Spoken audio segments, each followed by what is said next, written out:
Friends, welcome to Ashwini channel. ಇವತ್ತು ನಾವು ಮಾಡ್ತಿದ್ದೀವಿ ಸೌತೆಕಾಯಿ ಸಾಂಬಾರು. ಸೌತೆಕಾಯಿ ಮತ್ತು ಮೆಣಸಿನಕಾಯಿ ಬಜ್ಜಿ ಇದು ಮಾಡುವ ವಿಧಾನ.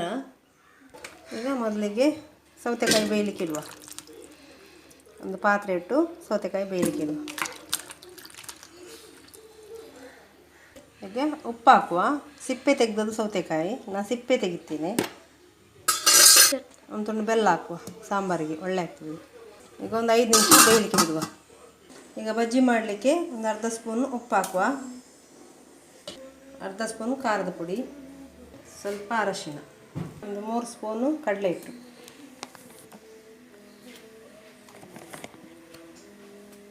ಮುಚ್ಚಳ ತೆಗೆಯುವ. ಬೆಂದಿದ್ದು ಮಸಾಲ ಹಾಕು.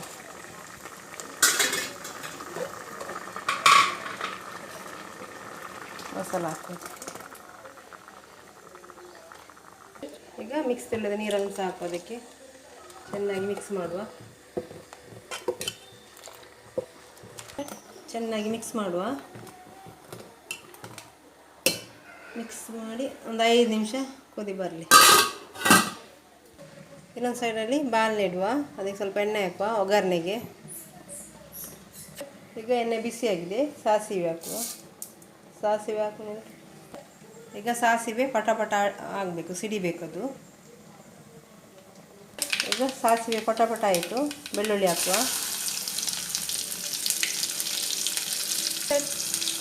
ಕೆಂಪು ಮೆಣಸು ಹಾಕುವ ಒಗ್ಗರಣೆಗೆ.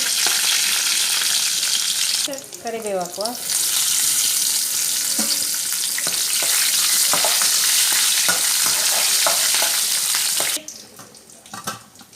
ಇದು ಮುಚ್ಚಳದಿಕ್ಕುವ. ಈಗ ಒಳ್ಳೆ ಕುದಿ ಬರ್ತದೆ. ಇನ್ನು ಗ್ಯಾಸ್ ಆಫ್ ಮಾಡುವ.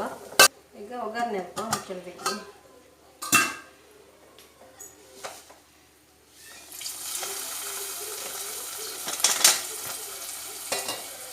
ಈಗ ಸೌತೆಕಾಯಿ ಸಾಂಬಾರು ರೆಡಿ ಆಯಿತು. ಹಲೋ ಫ್ರೆಂಡ್ಸ್, ಬಾಣಲೆ ಇಟ್ಟಿದ್ದೀನಿ, ಅದಕ್ಕೆ ಎಣ್ಣೆ ಹಾಕಿದ್ದೀನಿ. ಅದು ಬಿಸಿ ಆಗ್ತಾ ಬಂದದ್ದು ತೋರಿಸ್ಲಿಕ್ಕೆ ಆಗಲಿಲ್ಲ ಫ್ರೆಂಡ್ಸ್. ಓಕೆ, ಈಗ ಬಜ್ಜಿಯನ್ನು ಎಣ್ಣೆಯಲ್ಲಿ ಬಿಡುವ.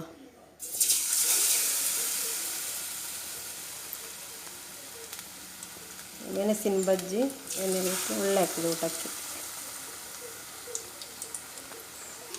ಈಗ ಇದನ್ನು ಟರ್ನ್ ಮಾಡುವ.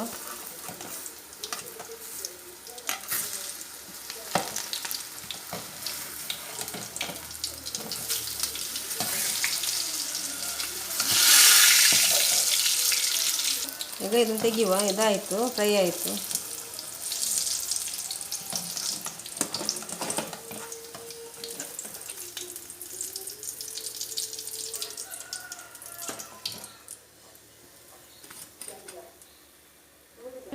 ಇನ್ನೊಂದು ಸಾಗಿ ಹಾಕುವ.